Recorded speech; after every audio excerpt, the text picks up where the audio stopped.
I think it's almost impossible that there's going to be one blockchain that is this monolithic thing that is going to be what everybody across the entire world standardizes on. By definition, there will be different ledgers, different blockchains, different networks that exist. So putting the entire world on one blockchain, fundamentally, I don't think it makes sense. It's not how the world is starting to play out. I don't think it's how the world will end up being played out. So Ripple kind of pioneered this idea of how do you address that problem? How do you create interoperability between different ledgers, between different payment networks? And so we came up with a protocol, just like there was TCP/IP for the internet.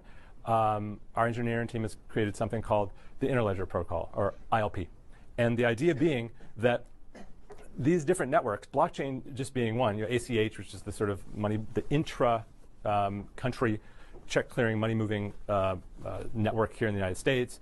Visa is a network. You can argue that HSBC has a payments network, et cetera, et cetera. There are all these islands right now, and sure, you can ask each of these networks to move on the blockchain, but then they're just kind of copying what they're doing and putting it over on a blockchain. There's scalability issues that come up very quickly when that happens. So the idea is, just like the internet connected data networks around the world, there should be a standard, a protocol that connects these value networks, these payment networks, and that's really what the Interledger Protocol that we've developed and is now open source. It's now out for other people to build on and improve on and deploy, but it sort of got its start within Ripple, and that's really the idea, is to create these networks. So now you can have interaction between the networks and create that efficiency, that interoperability of value that we'd argue is lacking. It's sort of that third component after the interoperability of goods, the interoperability of data.